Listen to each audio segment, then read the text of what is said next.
Hello, English learners. Welcome back to English Pod. My name is Marco. And I'm Erica.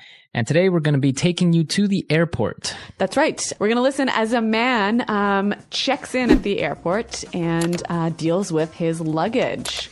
That's right. So we're going to be looking at a lot of great stuff that can help you the next time you are at the airport at the check-in counter. So why don't we take a look at one word that we're going to preview today in Vocabulary Preview. Vocabulary Preview. We're going to hear this guy say, I'd like to check 3 pieces. He's going to check 3 pieces of what? Pieces of luggage. So when we talk about luggage, we can say pieces of luggage. That's right. Luggage is a non-count noun. So you can't say 1 luggage, 2 luggages, 3 luggages. That's wrong. Right. So we use pieces of luggage. Okay. So 3 pieces of luggage. Mm-hmm. Very good. Let's listen to our dialogue for the first time. We're going to see what happens with this guy at the airport and with his pieces of luggage.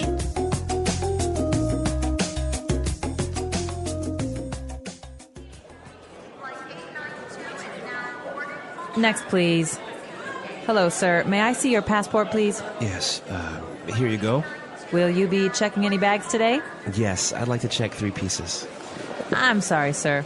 Airline policy only allows 2 pieces of checked luggage at 20 kilograms each, plus 1 piece of carry-on luggage. I will have to charge you extra for the additional suitcase. What? Why? I'm taking an intercontinental flight. I'm flying 16,000 kilometers. How am I supposed to take only 2 20-kilo bags? That's absurd. I'm sorry, sir. There's nothing I can do. You cannot board the flight with that large bag either. Carry-on bags must fit in the overhead compartment or under your seat. That bag is clearly too big. Now I see. You charge next to nothing for an international ticket. When it comes to charging for any other small thing, you charge an arm and a leg. So tell me, miss, how much will I have to pay for all of this? Let's see. $625 US. That's more than my round-trip ticket!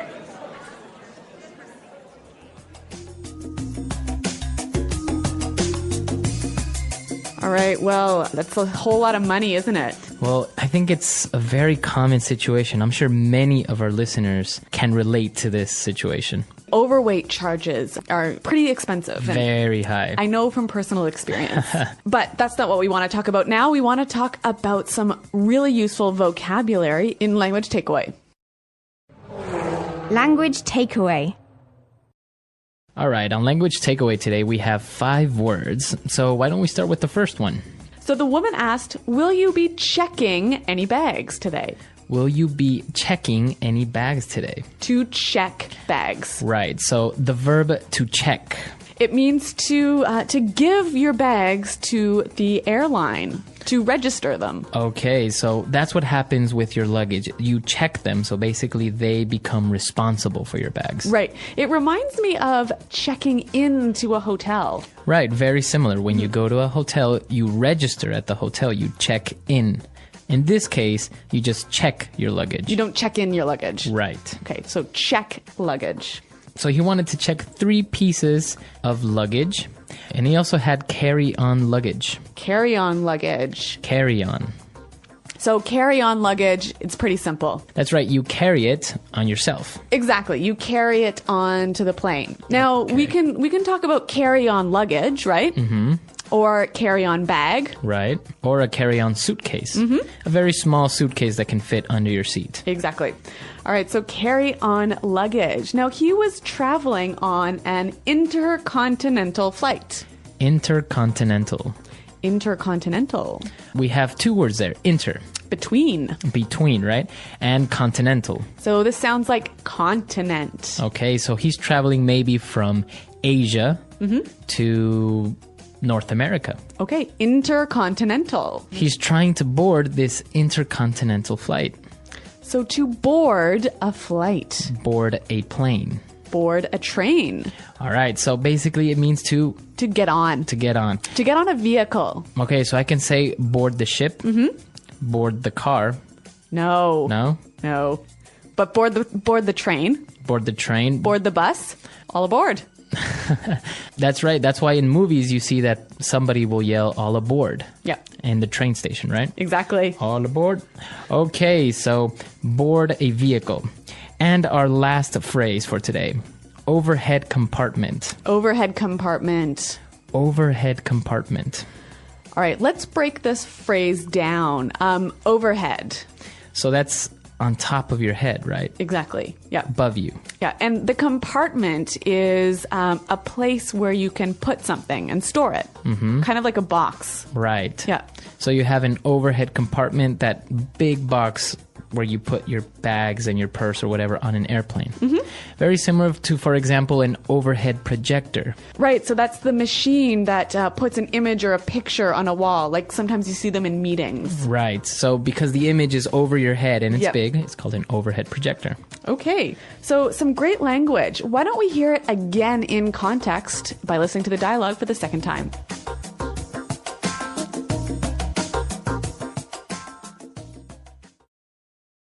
Next, please.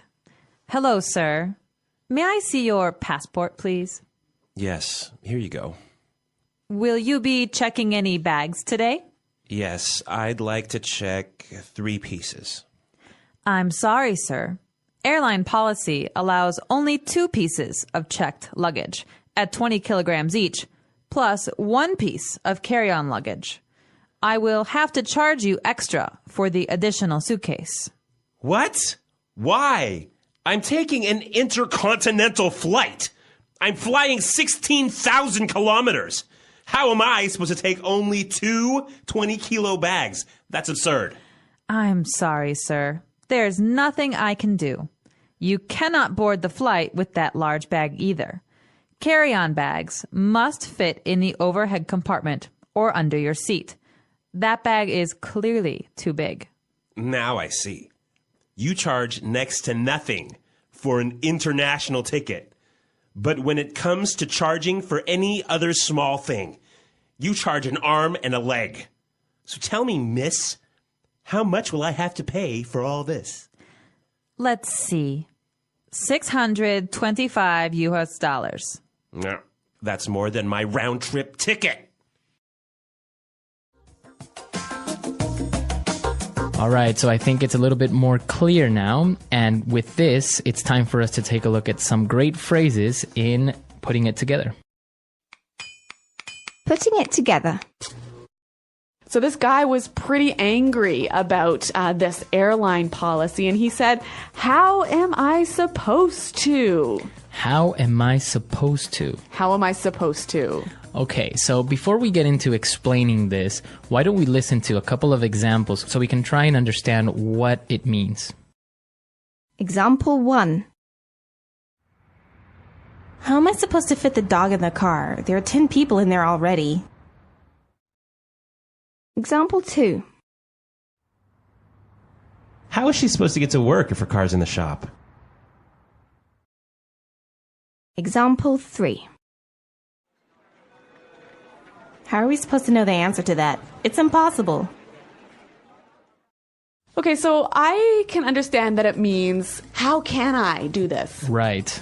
How do you expect me to do this? How is it possible for me to do this? Very good. It's a phrase you use when you're frustrated, right? Yeah, exactly. You're maybe a little bit frustrated or you're maybe nervous of something that you can't do or don't know how. Yeah, this phrase, it's not impolite, but it sort of gives the idea that you're challenging the other person a little bit. Maybe, yeah. Yeah. Okay.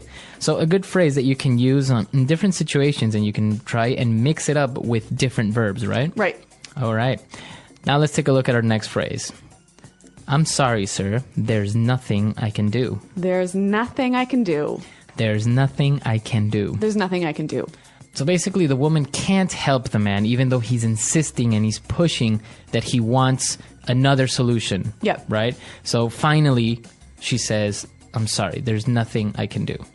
So we use this phrase when someone's pushing you too much, right? Right, and you would use it only in that situation towards the end because it is a little bit... It's strong. It's not impolite, but it's just you're saying, you know what, I'm sorry, I can't do anything about it. Now let's move on to our third phrase. You charge next to nothing. Next to nothing. Next to nothing. Next to nothing. All right, so we're talking about charging, we're talking about money. Why don't we listen to some examples of what this next to nothing phrase means? Example 1. Do you like my new house? It was so cheap that it almost cost next to nothing. Example 2. Let's go to Thailand. Tickets cost next to nothing right now. Example 3. The real estate agent charged me next to nothing for his commission, so I got a really good deal. So when something costs next to nothing, it's really cheap, right? It's really cheap, or you consider it to be cheap. Mm-hmm. And now, for our last phrase, it's the complete opposite of next to nothing. Right. Charge an arm and a leg. An arm and a leg. An arm and a leg. All right, so this means it's really expensive. It's so expensive, it's like giving your arm and your leg. Right, to pay for it. Yeah. Very good. So next to nothing, really cheap. An arm and a leg, really expensive. Can we look at the use here? All right, so in the dialogue we heard, you charge an arm and a leg, but we can also say it costs an arm and a leg. Right, because we are referring to money, right? All right, so some great phrases here. Now I think it's time we listen to our dialogue one more time.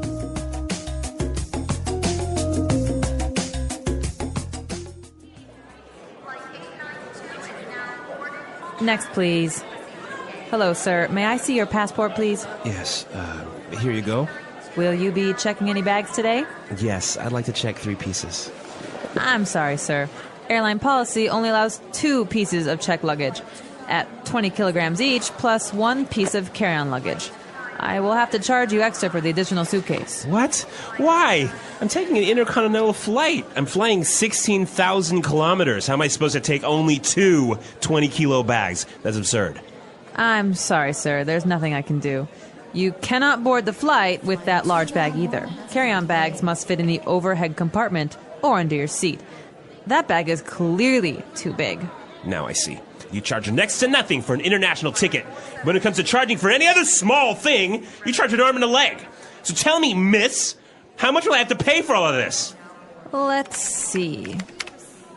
$625 US. That's more than my round-trip ticket! Okay, so airline policies, luggage, it's always a problem, right? Most of the time you always end up paying overweight when you travel. Yeah, I know that this happened to me once, and it was really expensive. Really, what happened? I was flying on an intercontinental flight from India back to Europe, and I had too many extra bags, but I really needed to bring them, and so it cost me $6,000. $6,000. Yeah. Wow. So my credit card was pretty maxed out after that. That's incredible. Yeah. Well, I'm sure many of our users probably suffered similar experiences like this. Have you ever started a journey so full of excitement only for everything to start going wrong before you even reached your destination? In today's story, you'll hear about one trip that was supposed to be simple, but turned into an adventure full of surprises, challenges, and unexpected lessons. Now settle in, relax, and listen closely to discover what really happened. I remember that morning so clearly. It was still dark outside when I left my apartment, my 3 heavy suitcases sitting by the door like 3 loyal dogs waiting to be taken on an adventure. I was excited. This was my first intercontinental trip in years. 16,000 kilometers, 2 continents, 1 big dream. The taxi ride to the airport felt peaceful at first. The streets were almost empty, the streetlights glowing softly in the mist. I watched them pass one by one, thinking about the friends I would meet, the food I would eat, and the stories I would collect on the other side of the world. When I finally arrived at the airport, the automatic glass doors slid open, and that familiar mix of smells hit me. Coffee, perfume, and the faint scent of metal and plastic from luggage belts. The place was alive, even so early in the morning. Screens flashed flight numbers, voices echoed in different languages, wheels of suitcases rolled across the polished floor like a constant background song.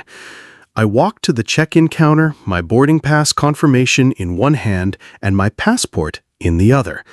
The woman behind the counter smiled politely and asked the question I had expected. "Will you be checking any bags today?" "Yes," I said, proudly, as if I was announcing something special. "I'd like to check 3 pieces." Her smile didn't change, but her eyebrows lifted just slightly. "I'm sorry, sir. Airline policy allows only 2 pieces of checked luggage at 20 kilograms each, plus 1 carry-on." For a moment, I thought she was joking. I laughed softly. "Well, this is an intercontinental flight. I'm traveling 16,000 kilometers, 2 continents, 3 bags, surely." She didn't laugh back. Her voice stayed polite, but firm.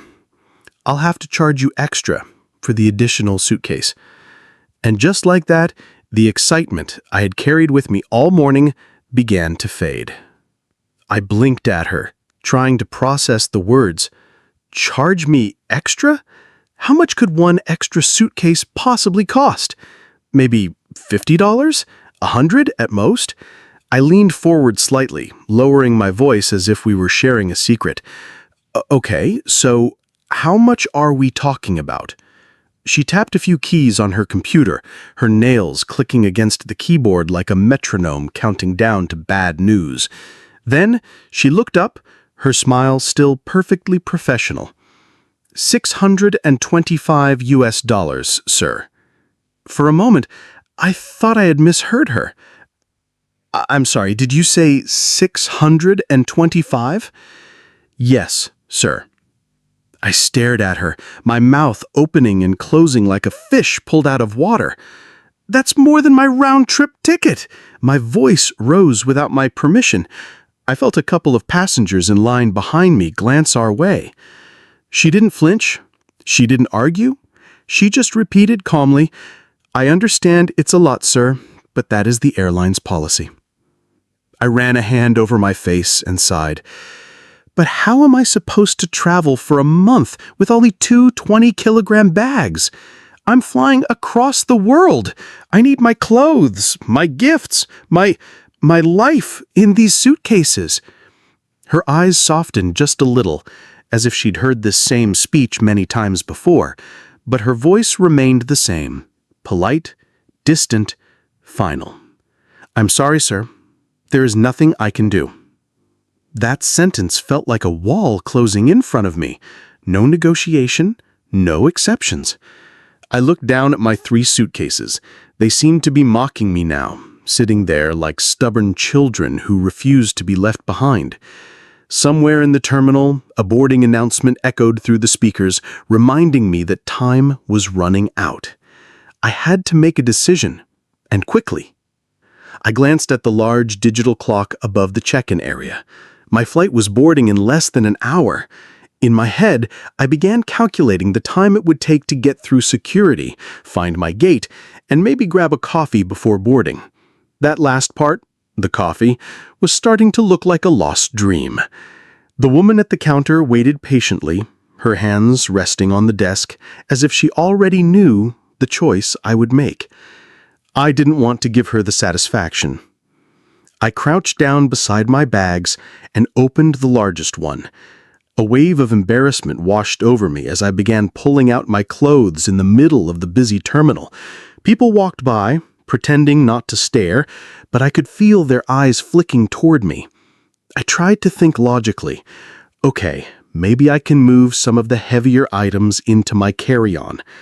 I stuffed a pair of jeans, a thick sweater, and my running shoes into the small black suitcase that was supposed to fit under my seat. It was already full, but I kept pushing, telling myself it would somehow close. By now, I was sweating. The air conditioning in the terminal suddenly felt useless. I zipped the bag shut with a dramatic pull, the sound loud and sharp in the open space. When I stood up again, the airline agent tilted her head slightly. "Sir, your carry-on must fit in the overhead compartment or under your seat. That bag looks larger than allowed." I laughed a laugh, the kind of laugh that isn't happy at all. Of course it does, because nothing is ever easy, right? She gave a small, sympathetic smile. You still have two options: pay the fee or remove items until your carry-on meets the size limit. Two options, neither of them good. I glanced again at the clock. 45 minutes until boarding. Somewhere deep inside, a stubborn voice told me, "Don't pay them. Don't give them a single dollar more." But another, more practical voice whispered, "If you waste too much time here, you won't make it on the plane at all." I had to choose. I stood there for a moment, my hands gripping the handle of my overstuffed carry-on, my 3 suitcases lined up in front of me like silent witnesses. The clock above the counter kept ticking, and every second felt like a small punch in the chest. The practical voice in my head was now screaming, "You can't miss this flight. You've been planning this trip for months." The stubborn voice still fought back. $625 is robbery. Don't let them win. I took a deep breath and leaned toward the counter. "All right," I said, my voice low. "I'll pay it." The agent nodded politely, as if she had known all along.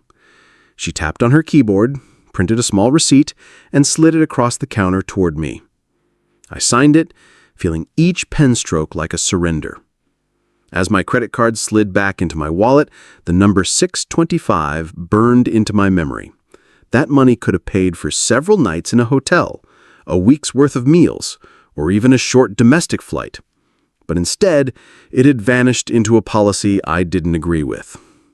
The agent placed luggage tags on my bags, lifting them onto the conveyor belt one by one. I watched as my suitcases disappeared into the black rubber curtain, swallowed by the airport's hidden machinery. It felt a little like saying goodbye to friends who might not come back. When she handed me my boarding pass, she gave the same polite smile she'd worn the entire time. "Your gate is B22, sir. Boarding starts in 30 minutes. Have a nice flight." I forced a smile in return, muttered a "thank you," and turned away.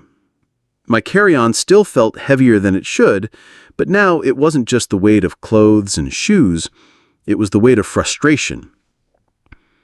As I walked toward the security, I promised myself something. Next time, I would pack smarter, travel lighter, and never ever give an airline the chance to charge me an arm and a leg again. Or at least, I hoped I wouldn't. I hurried toward the security checkpoint, weaving through the crowd. My boarding pass was now in my shirt pocket, my passport in my hand. I told myself the worst was over. I had paid the ridiculous fee, my bags were on their way to the plane, and all I had to do was clear security. But the airport had other plans. The line at security stretched farther than I expected, a long, slow-moving snake of passengers shuffling forward with tired eyes. I joined the queue, shifting the heavy carry-on from one hand to the other. The air was filled with the sound of plastic trays clattering onto the conveyor belt, the low murmur of conversations, and the occasional sharp beep of the metal detector. As we inched forward, I noticed a sign. All electronic devices must be removed from carry-on luggage and placed in separate trays. My heart sank. Buried somewhere deep in my overpacked carry-on were my laptop, camera, and 2 portable chargers. To get them out, I would have to open the bag, the same bag I had wrestled shut at check-in. When it was my turn, I placed my shoes, belt, and watch into a tray. Then came the carry-on. The zipper resisted for a moment, as if it didn't want to relive the chaos from earlier. I pulled harder, and the bag finally burst open, spilling clothes onto the inspection table. A pair of socks rolled away like a tiny escapee. The security officer, a tall man with a serious face, looked down at the mess. "Sir, please remove your electronics." I dug through sweaters and jeans until I found the laptop, then the camera, then the chargers. By the time everything was in separate trays, I felt like I had unpacked half my life in front of a silent audience. I passed through the metal detector without a beep. But when I turned to collect my things, the officer was holding up my carry-on. "Sir, this bag looks too large for a cabin carry-on. You may need to check it in." My stomach tightened. I had already given the airline more money than I wanted to think about, and the thought of more charges made my stomach twist. I forced a smile and said, "Let me rearrange a few things." I stepped aside, unzipped the bag again, and began pulling out anything soft, a sweater, a scarf, a pair of sweatpants, and stuffing them into my jacket pockets. By the time I was done, I looked like I was preparing for a winter expedition, but the bag finally slid into the sizer without resistance. The agent nodded. "You're good to go, sir. Boarding starts shortly." I walked to a seat by the window, my jacket bulging awkwardly, but at least my carry-on was still with me. Outside, I could see the aircraft waiting, silver wings glinting in the sunlight. I told myself the worst was finally over. But after the morning I had, I wasn't sure I believed it. The boarding call came over the loudspeaker at last. "We are now boarding passengers seated in Group 1. My group was 3, so I waited, watching people shuffle forward in a slow line toward the jet bridge. Every step they took brought me closer to the end of my airport ordeal. When my group was called, I joined the queue, my boarding pass in one hand and my now slightly lighter carry-on in the other. The gate agent scanned my pass with a cheerful beep and wished me a pleasant flight. I nodded, still too tired to answer with more than a polite smile. The jet bridge smelled faintly of jet fuel and cool air. The closer I got to the plane, the louder the engines became, a low, constant vibration that made me realize I was finally leaving solid ground behind. Inside the cabin, a flight attendant greeted me with a warm smile. "Welcome aboard, sir. Your seat is—" I glanced at my boarding pass again, even though I had memorized it. 14A. The narrow aisle felt even tighter than usual because of my jacket stuffed with clothes. I squeezed past a man already storing his bag in the overhead compartment, careful not to hit anyone with my carry-on. When I reached my row, I was relieved to see the overhead bins still had space. I lifted my bag in quickly, almost protectively, as if someone might still try to take it from me. Sliding into my window seat, I exhaled for what felt like the first time in hours. The view outside showed the wings stretching across the tarmac, silver wings glinting in the sunlight. For a brief moment, I allowed myself to enjoy the excitement I had felt earlier that morning before the chaos began. The flight attendants moved through the aisle, helping passengers settle in. Somewhere behind me, a baby began to cry, and across the aisle, 2 men spoke in a language I didn't recognize. It was the usual symphony of an international flight. I fastened my seatbelt and leaned back. The stress of the airport was still there, buzzing faintly in my mind, but it was slowly being replaced by something else: anticipation. In just a few minutes, I would be in the air, leaving the morning's frustrations far below. Or so I hoped. The plane pushed back from the gate with a gentle jolt, and soon we were taxiing across the runway. I watched the airport terminal shrink behind us, feeling a wave of relief. The morning's chaos was officially behind me. Or so I thought. The takeoff was smooth at first. The engines roared, the plane tilted upward, and my stomach did that familiar little drop as we climbed into the clouds. I stared out the window, watching the city below dissolve into a patchwork of tiny streets and rooftops. Once the seatbelt sign switched off, I loosened my jacket, still ridiculously bulky from all the clothes I'd stuffed into it, and tried to relax. The flight attendants began rolling the drink cart down the aisle, the smell of coffee and warm bread drifting closer. I ordered a cup of tea, letting the hot steam soothe my throat. But just as I was beginning to feel at ease, the captain's voice crackled over the intercom. "Ladies and gentlemen, we are expecting some turbulence ahead. Please return to your seats and fasten your seatbelts." I looked out the window. The sky seemed calm enough, but within minutes, the plane began to shudder. It was a slow rolling motion at first, like a boat swaying in gentle waves, but then came a sudden jolt that rattled my teeth. My cup of tea sloshed dangerously, and I set it down quickly, gripping the armrests. Around me, passengers reacted in different ways. Some closed their eyes and leaned back as if nothing was wrong, while others tightened their seatbelts and stared straight ahead. A child across the aisle clutched his mother's hand, his wide eyes reflecting the overhead lights. The turbulence lasted longer than I expected. Every time I thought it was calming down, another sharp bump made the cabin lurch. My heart thudded with each shake. I reminded myself that turbulence was normal, that planes were built for this, but logic only did so much to steady my nerves. Finally, after what felt like an eternity, the plane leveled out. The captain's voice returned, calm and reassuring. "Ladies and gentlemen, we've passed the rough air now. Thank you for your patience." I let out a slow breath I hadn't realized I was holding. My tea was now lukewarm, but I drank it anyway, grateful for the distraction. The rest of the flight stretched ahead, hours of sky and clouds. I told myself nothing else could go wrong, but as I would soon find out, I was wrong again. For a while, things were peaceful. The hum of the engines became a kind of white noise, the cabin lights dimmed, and many passengers drifted off to sleep. I leaned my head against the window, watching the endless clouds slide past. That's when the intercom clicked on again. This time, it wasn't the captain's calm, measured voice, it was a flight attendant, and there was an edge of tension in her tone. "Ladies and gentlemen, if there is a doctor or medical professional on board, please make yourself known to the crew immediately." The words snapped me fully awake.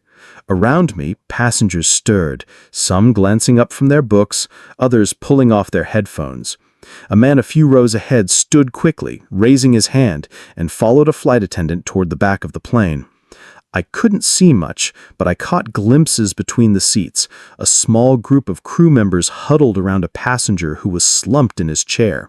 The aisle became a tight, quiet bottleneck as people tried to watch without appearing too obvious. The minutes felt long. I could hear muffled instructions, the click of a medical kit being opened, and the soft, reassuring voice of the volunteer doctor.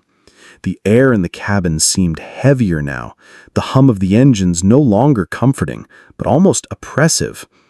After what felt like forever, the captain's voice came on.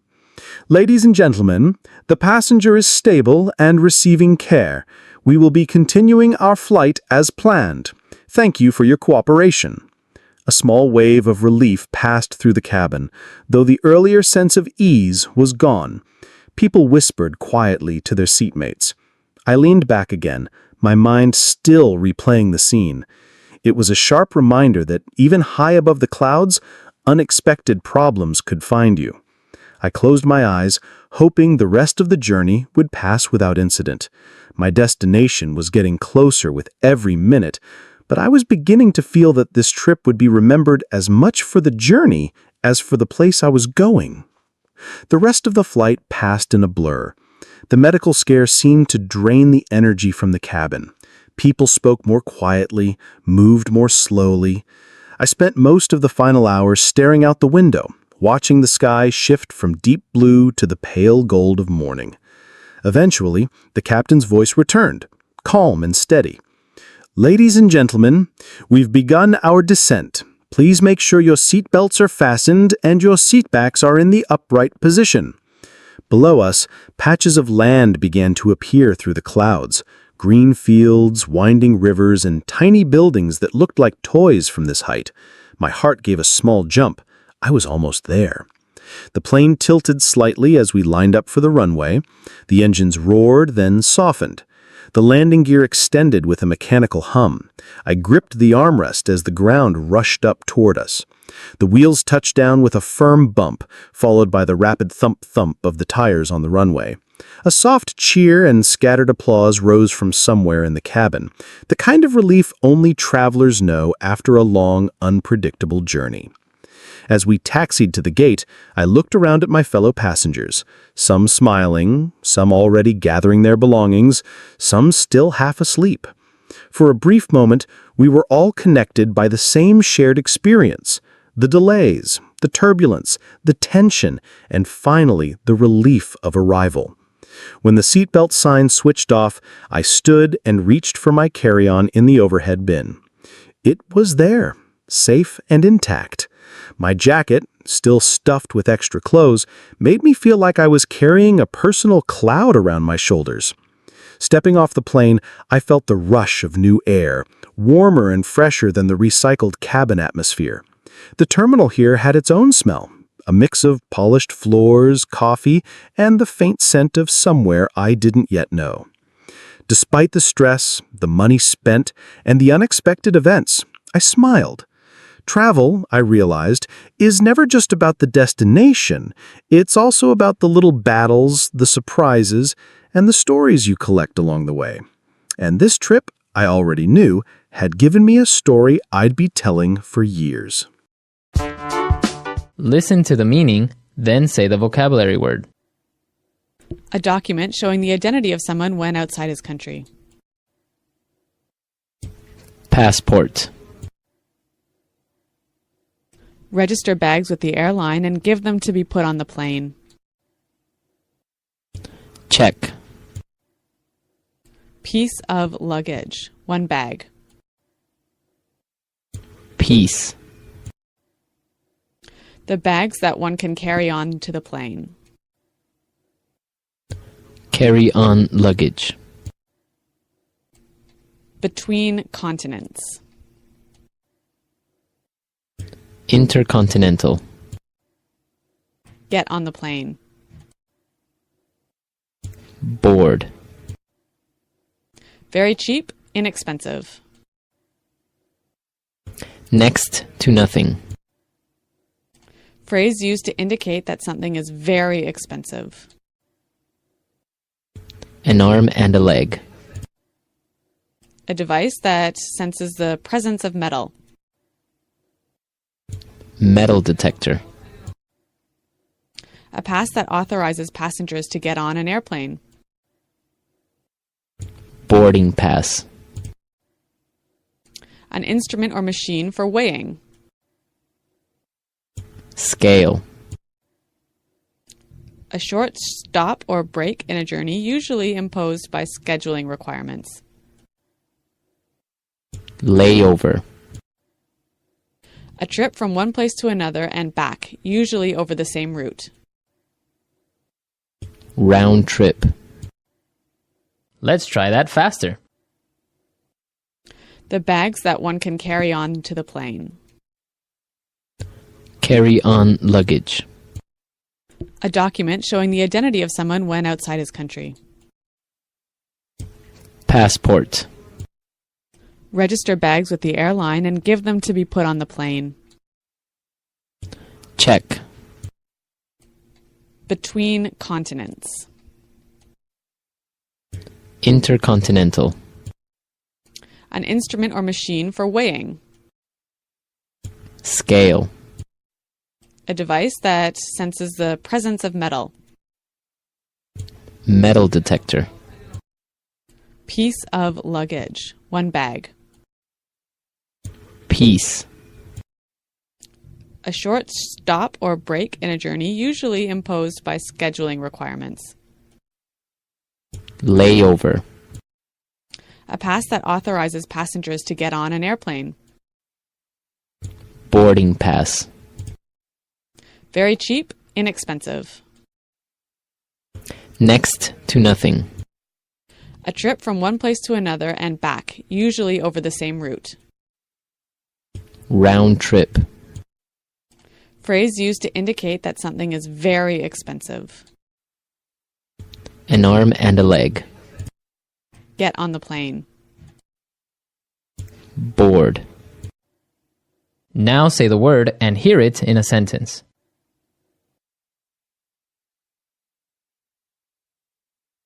It's absurd to think that the world will end in 2012.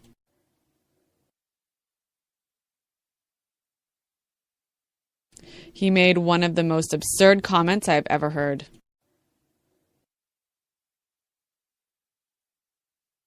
That's absurd. I never cheated on my wife. Next to nothing.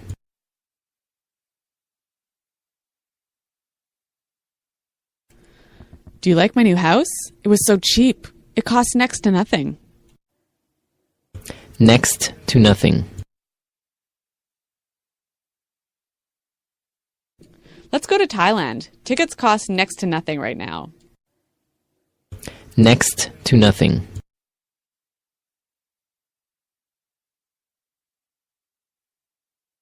The real estate agent charged me next to nothing for his commission, so I got a really good deal. An arm and a leg. Be careful with the new carpet. It cost me an arm and a leg. An arm and a leg.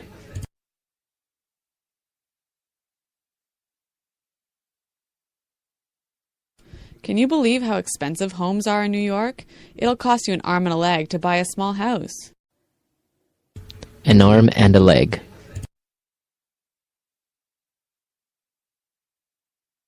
We paid an arm and a leg for our new home theater, and then it got stolen. Check.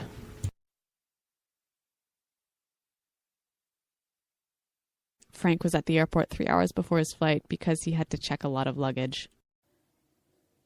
Check.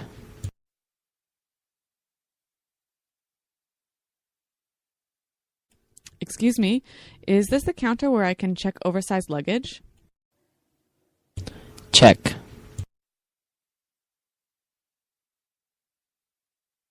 Most airlines only allow one piece of luggage to be checked.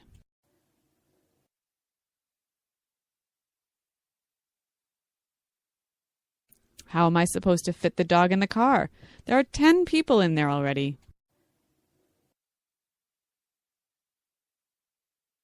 How am I supposed to get to work if her car is in the shop?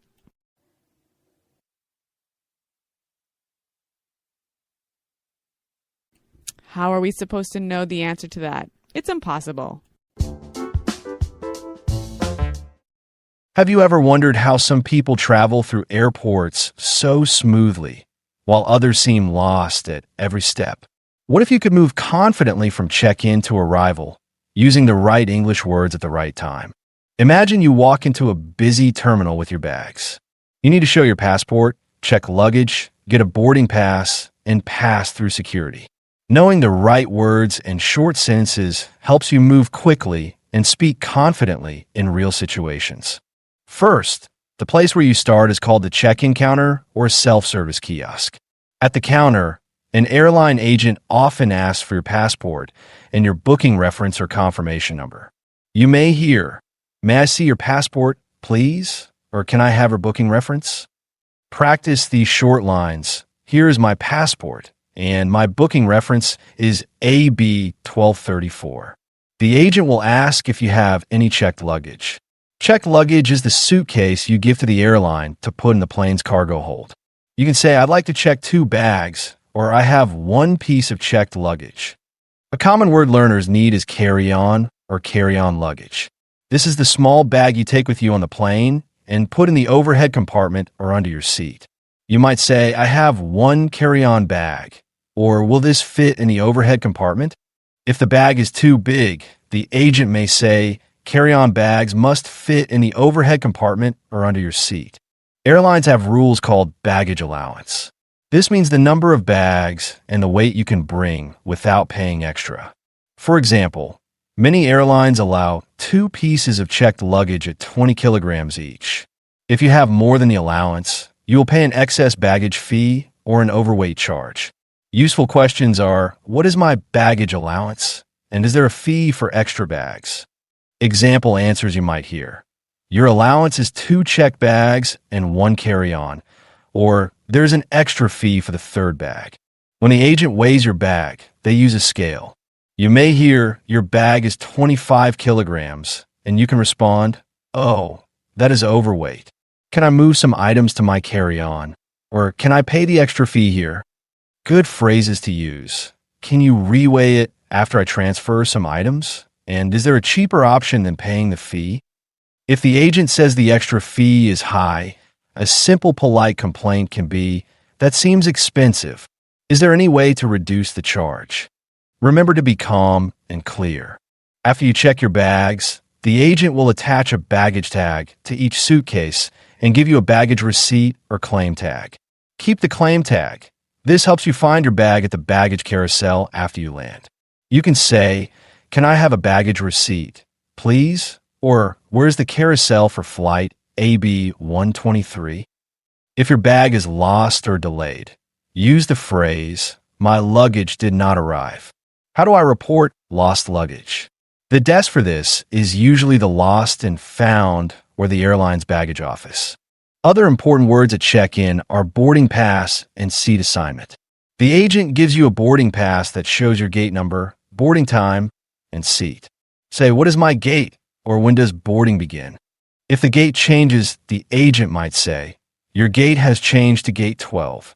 Short questions to practice. When does boarding start? And what is my seat number? Security rules also affect luggage. Agents may ask you to open your bag for inspection. If they say, "Please open your bag," you can respond, "Sure, no problem." Liquids usually must be small and in a clear bag. You might hear, "Liquids in containers of 100 milliliters or less. Please place them in the clear plastic bag." Practice saying, "Do I need to remove my laptop?" or "Where do I put my liquids?" Practical tips and useful language. Always check the airline's baggage policy online before you pack. If you're worried about paying too much, weigh your luggage at home.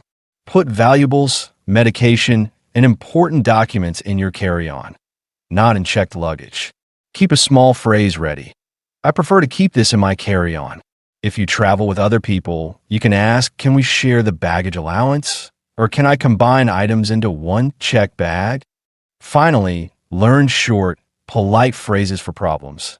"I'm sorry, but I think this is a mistake. Could you please explain the fee?" And "Is there a manager I can speak to?"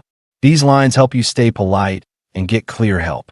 Practicing these words in short sentences: passport, check-in, check luggage, carry-on, baggage allowance, overweight excess fee, baggage tag, boarding pass, gate security will make your next check-in fast, safe, and confident.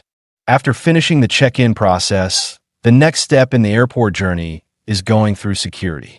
This is an important stage where you and your belongings are checked to make sure nothing dangerous or restricted is brought on board. Knowing the words and short sentences used here can make the process much easier and less stressful. The security area usually begins with a queue or line where passengers wait their turn. Signs often say security check or passenger screening. A helpful phrase to ask an airport staff member is this the line for security? Or where's the security checkpoint? At busy airports, there may be priority lines for certain passengers, such as families, business class travelers, or people with special needs. You can ask, "Is there a priority line?" When it's your turn, an officer will check your boarding pass and passport again. You might hear, "Boarding pass and passport, please." Practice replying clearly, "Here you go," or "Here are my documents."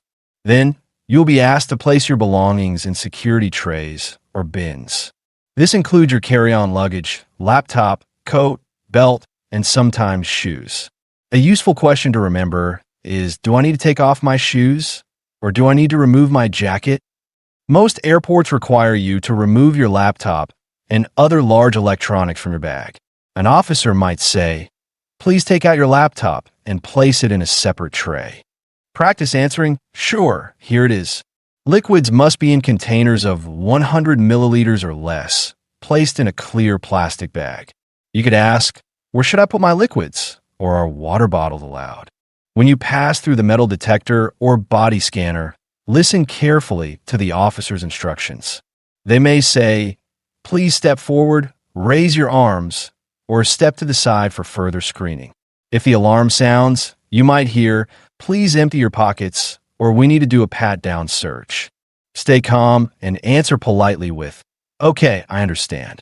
Sometimes, your bag will be pulled aside for a manual inspection. The officer might ask, "May I open your bag?" Or "Is this your carry-on?" You can respond, "Yes, please go ahead," or "Sure, that's mine." If you're not sure why your bag was selected, you can ask, "Is there a problem with my bag?" Security officers may also swab your hands or belongings to check for certain substances.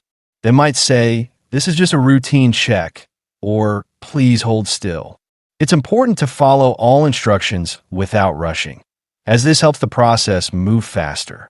When your belongings come out of the scanner, remember to collect everything, especially your passport, boarding pass, phone, and wallet. Check the trays carefully before leaving. You can ask an officer, "Is this all my luggage, or did everything pass the scan?" A few practical tips. Wear shoes that are easy to remove and put back on. Keep your liquids bag and electronics on top of your carry-on for quick access. Avoid carrying sharp items like scissors or pocket knives in your carry-on. They will be taken away. If you don't understand an instruction, politely ask, "Could you please repeat that?" Or "What should I do?" By knowing these words, security check, queue, boarding pass, tray, metal detector, scanner, liquids bag, pat down, and by practicing short, polite sentences, you can pass through airport security with confidence and without stress. After passing through security, you enter the departure area of the airport. This is where you wait for your flight before boarding the plane. Here, you'll find shops, restaurants, seating areas, and most importantly, the departure gates. Understanding the signs, announcements, and common phrases in this area will help you feel comfortable and ready for the next step of your journey. The first thing to do is check the flight information display screens. These large screens show your flight number, destination, gate number, and boarding time. You might see a message like "on time," "delayed," or "now boarding." If you can't find your flight on the screen, a useful question is, "Excuse me, could you help me find my flight?" Or "What gate is my flight leaving from?" Sometimes your gate changes after you pass security. Airport announcements often say, "Attention passengers on flight AB 123 to London. Your gate has changed to gate 18. Always listen carefully to announcements and check the screens regularly. You can ask staff, "Has the gate for flight AB 123 changed?" Or "When will boarding start?" The departure area also has duty-free shops where you can buy items like perfume, chocolate, alcohol, or electronics without paying local taxes. You could ask, "Is this shop duty-free?" or "Can I pay in my home currency?" Many shops also accept credit cards and offer tax refund services for international travelers. If you have time before boarding, you can relax in the seating area or visit a cafe or restaurant. If you need Wi-Fi, a useful phrase is, "What is the Wi-Fi password?" or "Is the Wi-Fi free?" Some airports also have charging stations for your phone or laptop. You can ask, "Where can I charge my phone?" or "Is there a power outlet near my gate?" Another important area is the boarding gate itself. When you arrive at your gate, check the display above it for your flight details. There may be different boarding groups, such as Group 1, Group 2, or families with young children. Listen for announcements like, "We are now boarding Group 1. You might say, "Which group am I in?" or "When will my group board?" It's also a good idea to keep your boarding pass and passport ready. When the gate agent calls your group, they will scan your boarding pass and may check your passport again. You can practice short lines like, "Here is my boarding pass," and "Do you need to see my passport?" If there's a delay, you might hear, "We are sorry for the delay. Boarding will begin in 30 minutes. You can ask politely, "Will the departure time change, or do I need to stay near the gate?" Being calm and patient during delays is important, especially in crowded airports. Finally, remember to stay aware of boarding time. Many airports close the gate 15 to 20 minutes before departure. If you hear, "Final call for flight AB 123 to London," go to the gate immediately. Useful sentences include, "Am I too late to board?" or "Is the gate still open?" By learning and practicing words like departure area, gate change, boarding groups, duty-free, tax refund, Wi-Fi, charging station, final call, and by using polite, short questions, you can navigate the departure area smoothly and board your flight without problems. Boarding the plane is an exciting moment because it means your journey is about to begin. This stage is all about finding your seat, storing your luggage, and getting comfortable for the flight. Knowing the right words and phrases can help you move quickly and politely, especially when the plane is crowded. When you enter the aircraft, the flight attendants will greet you and check your boarding pass to make sure you're in the right seat. They might say, "Welcome aboard," or "Your seat is on the right." You can reply politely with, "Thank you," or "Could you please point me to my seat?" Seats on airplanes are usually labeled with numbers and letters, such as 12A, 14C, or 22F. The number is the row, and the letter is the seat position. A is usually by the window, C or D is by the aisle. If you can't find your seat, you can ask a flight attendant or another passenger, "Is this seat 14C?" or "Where is row 22? For your carry-on luggage, use the overhead compartment above your seat or the space under the seat in front of you. If your bag is too heavy, you can ask, "Could you help me lift this into the compartment?" Or "Is there space in another overhead bin?" Keep smaller items, like your phone, book, or headphones, in a bag you can easily reach during the flight. Once you're seated, you might need to let other passengers pass. A polite phrase is, "Excuse me, I think that's my seat," or "Would you mind letting me through?" If you're sitting by the window or middle seat and someone wants to get to the aisle, you can say, "Sure, let me move so you can pass." Before takeoff, flight attendants will go through the safety demonstration. They'll explain how to use the seat belt, oxygen mask, and life jacket, and show where the emergency exits are. Even if you've flown many times, it's good to pay attention.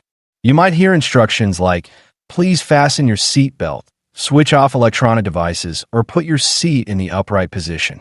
Your seat belt should be fastened low and tight across your lap. A useful question is, "Does my seat belt look correct?" Or "Can I keep my phone in airplane mode?" For takeoff and landing, you'll need to open your window shade and stow your tray table. You might hear, "Please raise your window blind," or "Put your tray table away." Sometimes, passengers have special requests before the flight starts, such as moving to an empty seat or asking for a blanket. You could say, "Is it possible to change seats?" or "Could I have a blanket, please?" Another tip is to be ready for an announcement from the captain or flight attendants. They might share the flight duration, weather at your destination, or expected turbulence. Listen carefully so you know what to expect. By practicing words like boarding pass, aisle, window seat, overhead compartment, safety demonstration, seat belt, life jacket, emergency exit, and by using polite, clear questions, you can settle into your seat with confidence and start your flight smoothly. Once the plane takes off and reaches a stable altitude, the in-flight service begins. This is the part of the journey when you can relax, enjoy the flight, and interact with the flight attendants. Knowing useful vocabulary and phrases will help you communicate your needs politely and clearly. Shortly after takeoff, flight attendants may come around offering refreshments, drinks like water, juice, tea, coffee, or soft drinks.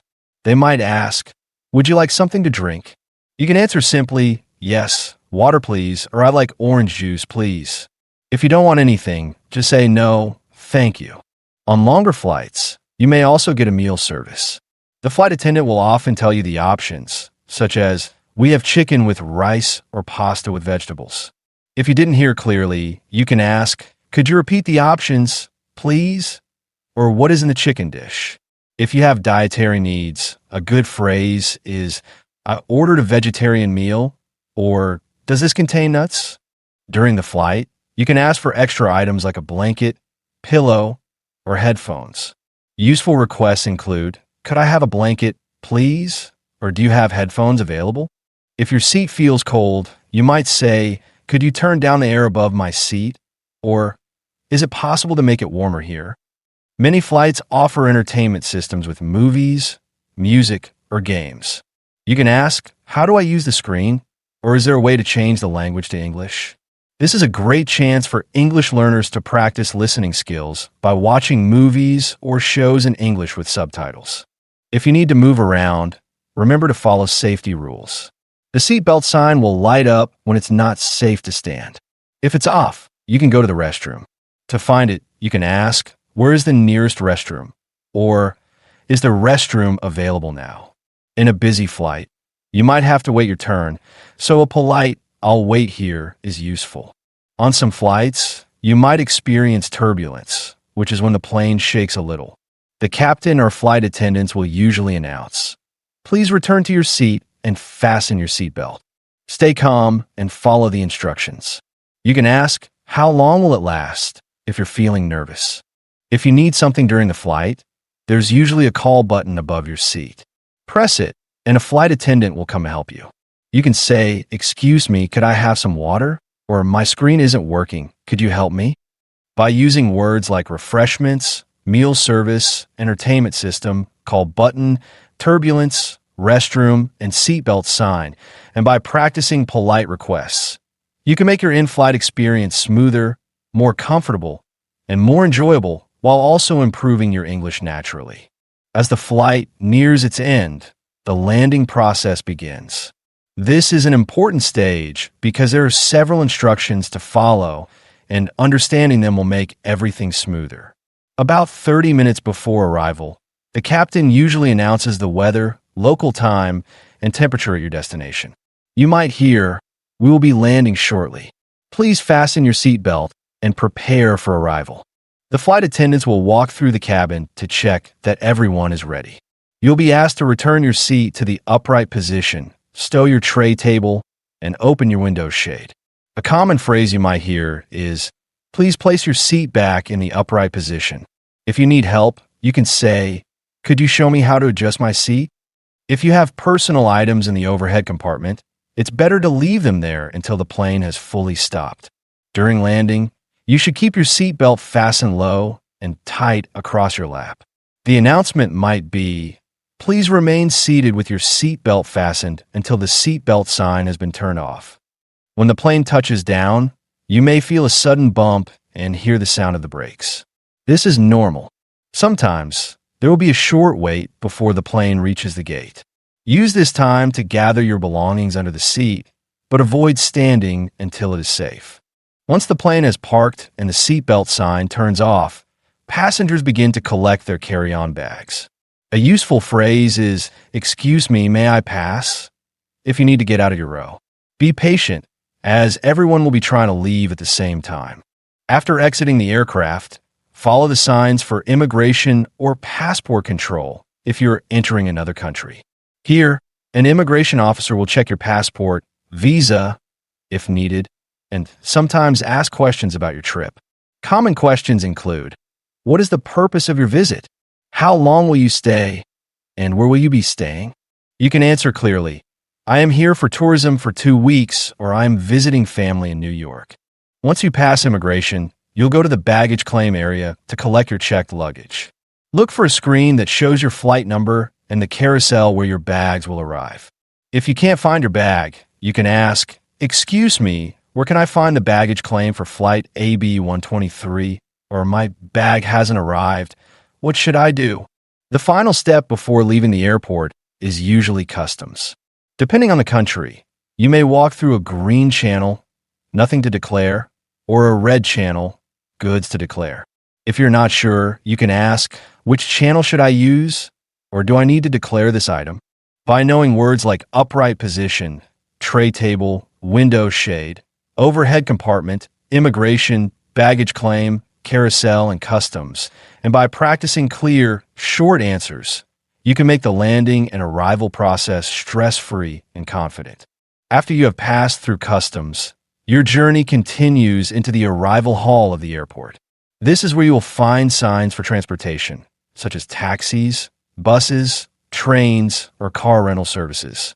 If you're in a new city or country, it's important to understand the basic phrases and vocabulary to get to your next destination safely and easily. Many airports have clear signs in multiple languages, but if you're unsure, you can ask an airport staff member, "Excuse me, where's the taxi stand?" Or, "How do I get to the train station from here?" If you need to buy a ticket for public transport, you might say, "Where can I buy a bus ticket?" Or, "Is there an express train to the city center?" If you choose a taxi, always check if it's an official one. You can ask, "Do you use a meter?" Or, "How much will it cost to get to my hotel?" For rideshare apps, follow the pickup instructions shown in the app and confirm the driver's name before getting in. Some travelers prefer airport shuttles or private transfers, which can be booked in advance. A useful phrase at the information desk is, "Could you tell me where to find the airport shuttle?" Or, "I have a booking under the name Smith. Where should I wait?" In the arrival hall, you might also find currency exchange counters or ATMs if you need local money. You could ask, "Where is the nearest ATM?" or "What is the exchange rate for US dollars?" Always count your money before leaving the counter. If someone is meeting you at the airport, look for the meeting point area, which is usually marked with signs. If you can't find them, you can call or text to say, "I'm at the meeting point near exit B," or "I'm standing next to the information desk." Before leaving the airport, double check that you have all your belongings, passport, wallet, luggage, and any personal items. A quick habit to learn is to mentally review passport, phone, money, bag. This can save you from stressful situations later. Traveling through an airport involves many steps, from check-in to boarding, in-flight comfort, landing, and finally transportation. By learning and using practical English phrases at each stage, you can move confidently, communicate clearly, and enjoy your journey without confusion or stress. Every trip then becomes not only a travel experience, but also an opportunity to practice and improve your English naturally.